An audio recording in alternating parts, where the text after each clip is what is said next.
abuse of power. That's not today. They abuse their position. They abuse their uniform. So the moment you're a police officer, you have a friend who is a police officer, you can call him and use him to threaten somebody that they have quarrel with. That's what they do, abuse of power. You can't do that in developed country. If you have police friend, they will tell you go to the station or go and put an entry there. You can't use your police friend or your military friend or your naval friend or whoever to be intimidating people in the community and your friends that have disagreement with you, or somebody is owing you. You go and bring your police friend to go and get the money for you. No, it's abuse of power. Police do this in every day, everywhere in Nigeria. Hi guys, welcome to my channel. As you can see, the 2027 general election, plans in Nigeria has already kickstarted. And to me, I think it kickstarted too early because if politicking starts in 2025, I don't know what Nigerians will be expecting from the government, because once the politicking starts, the development is affected. A lot of things in the system will be like halted down. So I was expecting that all these political runs will start, sometime in 2026, but I think it came in too early. And you can see what is going on in the political parties. People are already dropping out from one party, watching to see which party they're gonna, join. And other parties are also coming together to kind of form, merger and form another new big party that they can be able to compete and wrestle power from the All Progressive Congress (APC) that is currently in power. So, politicking and all that, what citizens care about is what will improve their lives. That is just what it is. As they are doing their politicking, they should also focus on delivering democracy dividend to the people, because it's been chaotic, it's been hard, in the country, and everyone is kind of struggling to survive, as the case may be. I think the situation of things now is where those popular soap opera, what they call the rich also cry. I think that's the stage things are going. That even the rich also can testify that things are really hard and difficult in the country. So, but having said that, I have a different focus for today's conversation, and that's going to narrow down to the Nigerian police. Over the years, we have seen a whole lot of activities coming out from the Nigerian police force. The way and manner people, especially those in the security agencies, treat the citizens is something that is difficult to behold. When you look at the way they behave, especially that SARS at that time, they don't even put on uniform. They just pick up, an unbranded vehicle, maybe a bus with tinted glass, and they'll just be patrolling. The next thing you see men with that uniform with guns, jump out of the vehicle and pick people up just like that. And you don't know whether they are criminals, because there was no, tag that shows who they are, until at some point they began to put on this jacket that is branded SARS at the back, So quite a whole lot, happened at that time that, the citizens became so angry that they came out to protest. And unfortunately, the NSAS didn't end very well because they were infiltrated by the people the government brought in, because we watched it, how the government was, bringing out, talks to attack innocent people, and many people lost their life at that point. So that didn't stop there. SARS was disbanded on paper, but after the disbandment, people were still seeing, SARS people on the road, and they said they're going to create SWAT. So, but to date, we don't know what happened. All the things the youth presented that need to be addressed, they are still happening today. So, few days ago, the IG of police, was having a meeting, a virtual meeting, where he kind of read the Riot Act. So the point is, having read the Riot Act, what is the impact? What is the implication? How does it change, the system? How does it change what is going on? I think that's where the focus should be. Every day you hear, oh, the government just read the Riot Act, but nothing changes. The whole thing that happens continue to happen, and nothing, nobody is either accountable. And one thing with the Nigerian police is that when they are doing their thing, the officer that's doing it is not just doing it. In most cases, what they are doing is linked to the top. So, for example, when you see them at the roadblocks, collecting money from a vehicle that are going to their different destinations, they stop you. If you don't give them money, they can just tag you anything. They can just delay you in the name of checking papers. They can. Most cases we have had people even lost their life. They were shot because of 20 naira, 50 naira, or in most cases 200 for big trucks. So all these things that happened, I've been traveling some time, back, and it happened in Lokoja. If you're heading to Lokoja, after that Murtala Mohammed Bridge, the stop vehicle, the guy refused to do something to give them something, and they were shot. And the truck guys blocked all the roads. We suffered there for hours, until at the end of the day we were able to, continue our journey. So all these things have been happening. They pick this money, at times they keep it in the bush so that if you catch them and search them, you won't see anything in their pocket. So they know what they do. So, and all these monies is not those officers on that roadblock, that takes it home for themselves. No, that money is distributed based on how the system works. So, all these things, we know all these things, we see them happen and so on, and so forth. Then apart from that, we see how they dehumanize people, how they maltreat people, abuse people's rights. The issue of human rights is something to write home about when it comes to, the Nigerian police. They only respect the big wigs, those in power and those, billionaires who they carry their wife's handbag and all this. But for normal Nigerian citizens, common Nigerian citizens, they have no regards for them. They treat them and dehumanize them. And that has been the system all along. This Riot Act have been read and all over so many times to the police, but nothing changes. So the fact is that is it the Riot Act that will change the system? No, I don't think so. A lot need to be done for the Nigerian police. But before I go into that, let me play you the video of what IG mentioned during the visual meeting, and then we begin to dissect all those stuff. Let's watch this video and we'll be right back. Don't go away. That is part of efforts to reinforce operational integrity and ensure effective management within the Nigerian police force. The Inspector General of Police, Riot Act, has again convened a virtual meeting with strategic police managers. A statement signed by Force Public Relations Officer Muyadi Jobi says during the meeting, the IGP addressed several pressing issues with the aim to bolster ethical and professional conduct of police personnel across the country. In that particular meeting, he did read the Riot Act to the police force as far as the tactical unit of the police force is concerned. Let's take a listen. The directive I gave with respect to transfer of case files is that before you transfer any case from any command, you must first of all ask for the duplicate case file. Look at the duplicate case file. If you see anything that they are doing in that command that is not right, you must get approval from the IG before you call for the transfer of that case file. Also, the headquarters have been receiving complaints from members of the public on how your tactical squads are abusing their powers. Command CPs must lecture their officers in the tactical units to be civil to members of the public. I've also had reports of some of them appearing in Mufti while in operation. That must stop henceforth. There has also been complaints from members of the public on abuse of human rights by policemen generally. Command CPs must pay special attention to the conduct of their policemen and ensure that on no account is a policeman found guilty of human rights abuse. All right, welcome back. So you heard what IG was saying. He made some, I think, 3 or 4 points there. So he was talking about transfer of case file. If you identify that something is going wrong there, you got to seek the approval of the IG of police. Okay, don't forget that a few days ago, the gay man that sodomized a 16-year-old boy in Lagos, something happened in that case. That when he has given his witness statement on oath, and admitted that he slept with the boy twice in his anus. Now, the IPO that is handling that case went and took away the witness statement on oath from the file.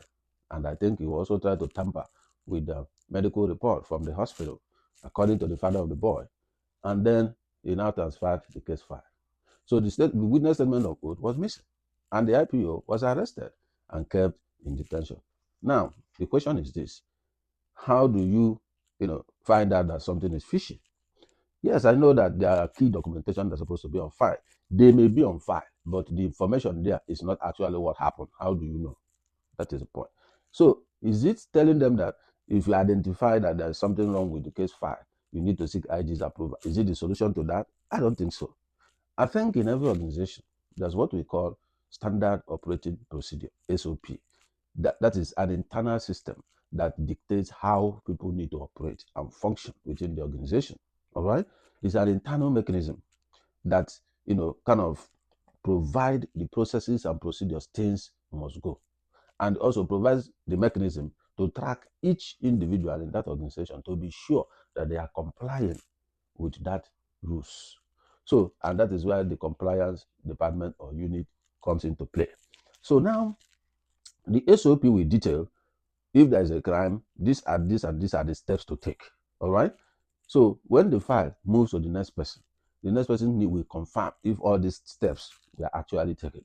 There are mechanisms to verify all those kind of information that is put there in the file.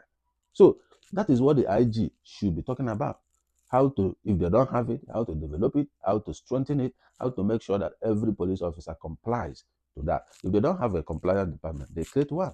If they have one already, they strengthen it, train them, and equip them to be able to deliver on checking what the police officers does, whether on duty and off duty. Even when you are off duty, there are ways you have to conduct yourself. All right. So these are the things that are supposed to be there. It's not about asking the officer. So you are not pushing the whole task to the officer's instinct. Because it's not about instinct, it's about policy, it's about procedure, it's about processes of how to do things. So if the officer didn't dictate that something is going wrong and he pushes the case file, so the case file continues. And why must they, for at that level, be seeking for IG's approval? I mean, there are a chain of command. Everyone reports to somebody. So it is the person is reporting to that should be able to, take care of that. And compliance, every case file supposed to pass through compliance before it even goes to court. Supposed to pass through compliance department to be sure that the case file follows all the procedure before they move it, to go to court and all that. So that's the way I think they should approach that. Not about asking somebody, if you find out that something is wrong, you should be able to escalate to IG of police. Okay, having said that, I think he made mention of putting on Mufti. The only time you dress, Mufti is if you are undercover. If you are an undercover officer, you can dress a Mufti, but you will have your badge, somewhere with you, so that if there's anything, you can flash your badge. All right. And when you are undercover, obviously you are not there to harass citizens and all that. You play your game cool and quiet. Most of the police officers, you see them on the road. They wield guns, AK-47, no uniform, nothing to show that they are police. They are on the road. How do you differentiate them from kidnappers? How do you differentiate them from armed robbers? That is what the problem is. So it's good as IG has told them that putting on Mufti is no more permitted. It's not permitted. It's banned. It's not allowed. That's fine. But the issue is not about sitting in the office and making that statement. The issue is about how do you implement it? What about compliance? How do you track compliance? Because tomorrow you will see police putting on Mufti on the road. Why? Because he knows that is just a mere statement. There's no accountability. Nobody is going to hold him responsible. That's why they keep shooting people on the road. And they will even tell you, I will kill you here and nothing will happen. And true, they will kill you and nothing will happen. That's how unfortunate it is. But when you go to other crimes, you go to US, Europe, any police officer that is on duty follows the rules. There is rules for arrest. There are rules for everything. If they stop you, for traffic, stop, there are things they demand for your driver's license and your, vehicle registration with your insurance. These are the three key things they ask for. So when you present your ID and you obey, they deal with you quickly. But when you begin to prove stubborn, then it may lead to arrest. So there are rules. They don't just arrest you. You must do something that demands an arrest. So that's why they can talk to you, interface with you, and let you go. Or they book you ticket if it's for traffic, and other. So, but in Nigeria, you will see police just announce something. The next week, they start attacking people. So these are the ways Nigeria should be improving. It's not somebody doesn't have driver's license. You'll be hitting the person with gun and all kinds of no. If you don't have driver's license, that's what the law says it will be. Is it fine? Is it prison? Whatever the law says, you follow. That's how you implement laws. That's how you implement all these things. But you see Nigerian police attacking people. People are going to the airport to go and catch up their flight. They will mount toll gate in the airport road, delaying people from catching their flight. That's ridiculous. You don't do that. That's why they have cameras everywhere. You violate traffic, you get your ticket at home because the camera will pick your number and they get you the ticket. So Nigeria need to improve, put technology in place to reduce human interface, and that will help, the Nigerian police. So not putting on uniform is a big deal.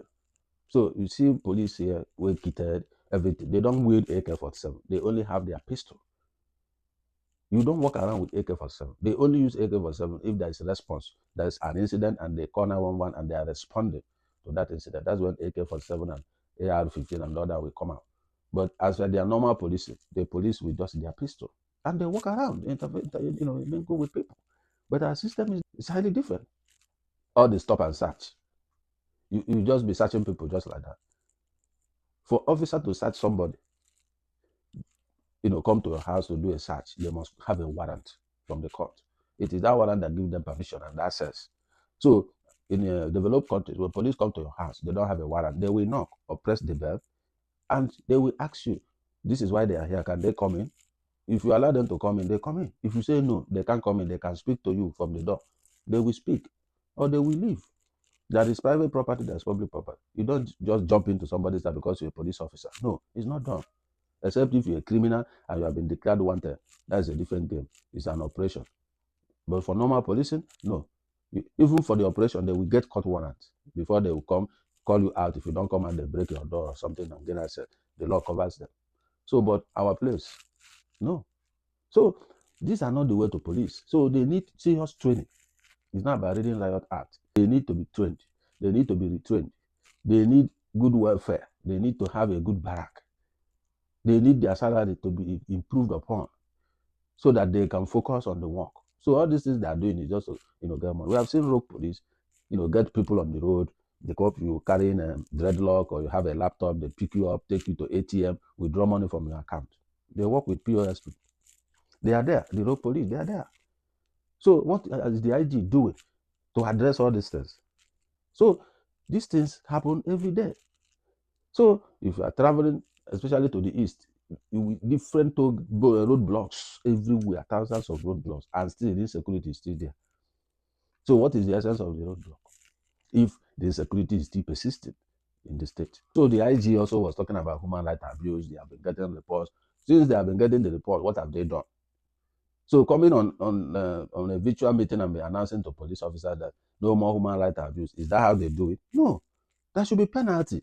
That if you abuse people's rights, this is the price you pay. You will go to prison, or you will be, decommissioned from the police. When they know the implications, they will think twice before they act. How many of them go through drug tests to know how many? You can't join police abroad without going to drug tests. Even in most cases, they go this polygraph test and all those things. Yes, they do that. Not somebody who is smoking weed and on colos and all those things. You give them uniform and gun. What are you expecting, for Christ's sake? What are you expecting? So they're supposed to be going through checks at interval. If it's once a year, you have to go and run that test to be sure you are not using any substance. Because when you see the way these police officers behave, you'll be wondering what is really going on. The way they drag people, the way they do all kinds of stuff to people for things that doesn't matter. The other day I was watching the army and the police fighting in is it Delta State? I was watching it, and that's shameful. When you look at all these things, they abuse people's right on daily basis, and announcing it that no more human rights abuse won't end it. They need training. You need standard operating procedure so that they will understand how to interface with civilians, people that are not the police or army, how to even interface with their sister agencies. This will be there. So when they go through that training, they can observe that when you meet a civilian, this is how to approach them. Because most of the time, the way they approach people provokes people that they start reacting, in the way they react to them and talk to them. When you have courtesy, somebody will also respect you and talk with you. So these are part of the things that they need to do, training and retraining of these officers. When last did the police officer attend a training that fits to his job? Most of the trainings they do in government is a waste. They just schedule one training that has nothing to do with your role, just for them to, spend some money at the end of the year and give you small token as DTA. The training has no value to your role in the office. That's what you see in civil service. Because there is money left, they don't want them to return the money. They want to spend it. They just create one training that has nothing to do with your function. So these are the things that goes on. So the IG should go beyond speaking on a meeting, telling them what to do.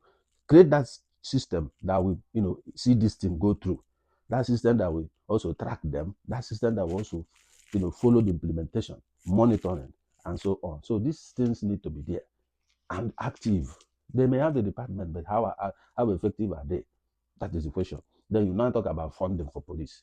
The federal government need to do more. How many police officers do we have? We need more police. But there's no incentive. That's why many people are not joining. You die today, your family suffers. How did they, what, I've seen most of them crying for their pension. But the point is, when the citizen comes out to protest for improved welfare, you people will be attacking the citizens.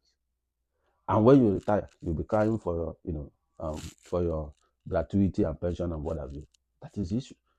So you have to work with the citizens to get things done.